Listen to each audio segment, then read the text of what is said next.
On February 11th, the Annex Gallery opened a new exhibition regarding line.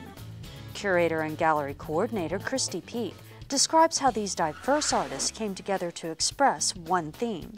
Well, it's an art show called Regarding Line that involves 3 artists, all working with ink and paper and drawing.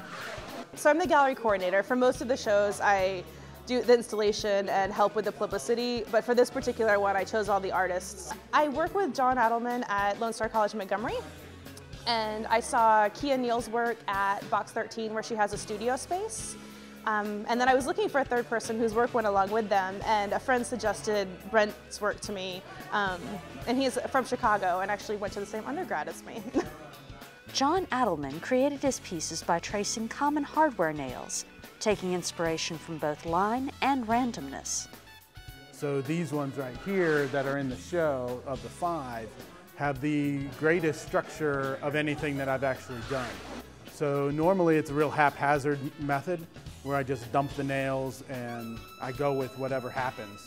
Here, like in this piece, I moved from the interior to the exterior, getting more dense or less dense, depending on whatever formula I came up with. And I threw out the nails sort of in groupings of maybe about 200 or so, about a handful, and just kept moving around. This was the only one that used the blue ink. Everything else just used the black gelling pen, and that's all I ever use is gelling. For Kia Neal, artistic challenge comes from the nature of her materials. The type of paper I have is actually a plastic, so it doesn't absorb the pigment.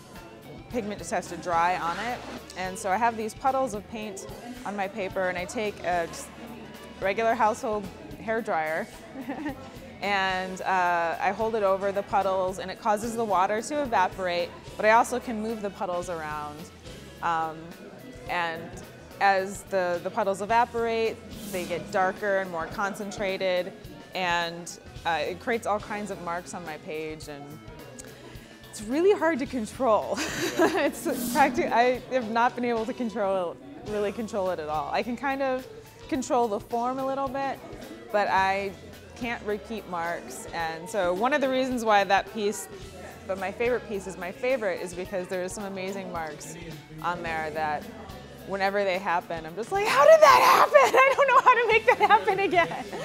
Both artists believe that art can be a doorway to thinking about society at large. It's great to appreciate art just to be able to understand the visual world. If you understand why things are going on around you, why the clothes you wear matter, any of the visuals that influence every little bit of our world is really, I think, just important to understanding who we are.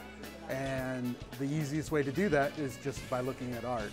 If you can interpret art, if you can look at it and come up with your own ideas, then that leads you into the world. But probably as important as anything is art allows you to think whatever you want. So whatever experiences, whatever ideas, whatever opinions you have are valid in that moment that you're looking at it. And there doesn't have to be a right answer.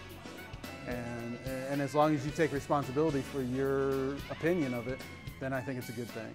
Art is an important part of our culture, and the reason why is I kind of see it as the first initial phase of cultural critique.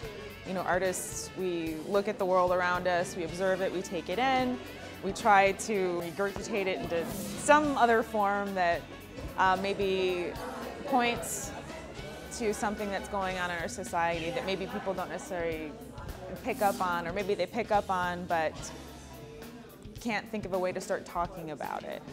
Regarding Line will be on display through March 10th. For more information, call 713-718-6370. For HCC Beat, I'm Stacee Hawkins.